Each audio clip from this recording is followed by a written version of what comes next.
ताला पर मुश्किल नहीं, कायनात मुश्किल नहीं, आप फ़ौन ज़्यादा दीन मोहम्मद सलाम कबूल कीजिए। बहुत अच्छा, अल्लाह ताला रसूल के प्यार में जो भी काम किया जाता है उसकी उसकी बात ही अलग होती है। अल्लाह राज़ी हो, रसूल राज़ी हो, मेरे रफ़्फ़ू करम का, सफ़ी विकास शांति करम सभी का।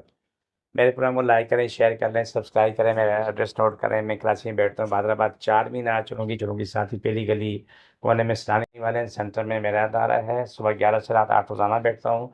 गेट पे बोर्ड लगा है अलहाज अफ़्फ़ाज़ुद्दीन में उनका, वहीं पर आ जाएँ।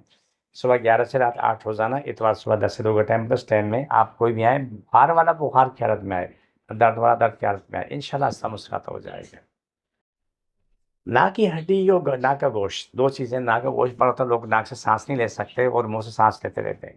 कई बार लोगों ने गोश्त कटवा के जो है ना वो हुआ, फिर लोगों की नाक की हड्डी बढ़ जाती है, हड्डी कटवा देते हैं, कटवाने के बाद तो नोक नाक जाती यूँ चली जाती है, यूँ चली जाती है, किसी-किसी की बच भी जाती है सीधी, लेकिन वो नोक छोटी होती रहती है और इतनी लंबी नाक होती है, छोटी होती है, तीसरी रह जाती है, वो हड्डी उसकी खत्म हो जाती है। तो मुझे याद है कि कई मरीज़ों ने बताया क्योंकि यहाँ से फसली से हड्डी काट के तो ये नाक के अंदर लगाइए और ताकि नाक की नोक सही हो जाए।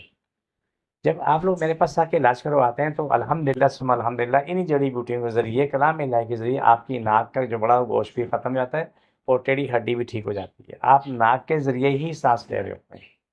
ये अल्लाह रसूल की मोहब्बत है, प्यार है, मेरी खूबी नहीं है, मेरा कोई दावा नहीं, मैं मासूम आदमी हूँ, बड़ा आजिज़ आदमी, दरवेश फ़कीर आदमी हूँ। अल्लाह ताला मेरी लाज रखता है, हमेशा रखता रहेगा इंशाअल्लाह। तो जब आप इलाज करवाते हैं तो हम आपको कहते हैं आपने परहेज़ करना है, दवा खानी, जो काम में हमने देना है वो आपने करना ही करना है। आपने मुझसे इलाज करवाना है तो आपने मेरे मुताबिक चलना है। याद रखो कि मेरी मेडिसिन्स को डॉक्टर्स खुद खाते हैं। हज़ारों डॉक्टर इलाज करवा चुके हैं मेरी मेडिसिन खा के। लेकिन उनमें से कुछ लोग इतने मेहरबान हैं, वो दूसरों को जड़ी-बूटियाँ खाने को मना करते हैं। और कभी-कभी हमारे पास भी फटा होता है, मैं परेशान होता हूँ, मैं आज आपको बता रहा हूँ कि मैं उलझ जाता हूँ। ये तो डॉक्टर साहब बैठे हुए अपना इलाज करा रहे हैं, वो जड़ी-बूटियाँ खरीद रहे हैं, तो उससे मरीज़ आ गए, उन्होंने बोला आपने हमें खाने को मना किया, खुद क्यों ले रहे हैं आप? बोले जी इसमें शफ़ा है। झगड़े-फटे तो इस तरह हो जाते हैं कभी-कभी, लेकिन इसका मतलब ये नहीं कि आप फटे करते रहें, इसका मतलब मोहब्बत से भी काम लेके चल सकते हैं। तो नाक की हड्डी बढ़ना एक कुदरती चीज़ है। आपके क्या नाम है, गला ख़राब हो जाता है, टॉन्सिल बढ़ जाते हैं, आपका मैदा ख़राब हो जाता है, मैदा सूज जाता है।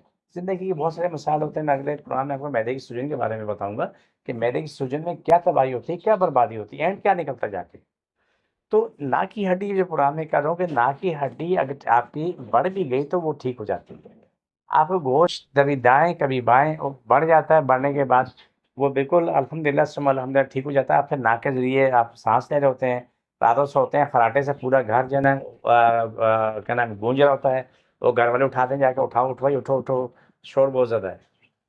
ऐसा हो जाता है, लेकिन जब उसका इलाज करवाते हैं तो वो बंदा ठीक-ठाक हो चुका होता है। मकसद कहने का आप अपने नाक की हड्डी का ऑपरेशन करवा चुके हैं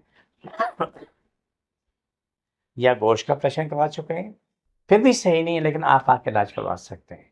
अगर नहीं करवाया तो नसीब अच्छा है, आके इलाज करवाएँ, अल्लाह ताला आपको शिफ़ा दे, मुकम्मल शिफ़ा दे। मैं भी दुआ करता हूँ, आप भी दुआ कर रहे हैं और इंशाअल्लाह सुम्मा इंशाअल्लाह कुछ नहीं, बहुत ज़्यादा शिफ़ा मिलेगी, बहुत ज़्यादा करम नवाज़ी होगी मेरे रब की और आप खुद देखेंगे कि बहुत बेहतर है। मैं आपको नेक्स्ट प्रोग्राम में बताऊँगा कि मैंने जो नई दवा जो तैयार की पेट कम करने की दवा, मैं उसके बारे में थोड़ी डिटेल देना चाहूँगा। तो जो लोगों के पेट बहुत बढ़े हुए हैं और उनके लिए क्या-क्या फ़ायदा होगा वो नेक्स्ट प्रोग्राम में आपको बताऊँगा इंशाअल्लाह। लेकिन नाक की हड्डी के लिए आपको मैंने बताया कि इस पे आप यकीन कर लें कि आपने ठीक होना ही होना है। मेरे पास आने वाला बुखार की हालत में है, दर्द वाला दर्द की हालत में है। जिसको जहाँ तकलीफ़ है वहाँ पर वो हाथ रखें, नाक वाले नाक पकड़ें, बिस्मिल्लाह बीमारी निजात मुश्किल से खत्म, छोड़ दोबारा पकड़ो, सह बीमारी निजात मुश्किल से खत्म हो, सह बीमारी निजात खत्म, फर्ज से अशतत मालूम शिफा मिले, मकान शिफा मिले, आमीन। ये प्रोग्राम का आखिरी हिस्सा है, मुझे मेरी टीम को इजाज़त, फ़ी अमान अल्लाह।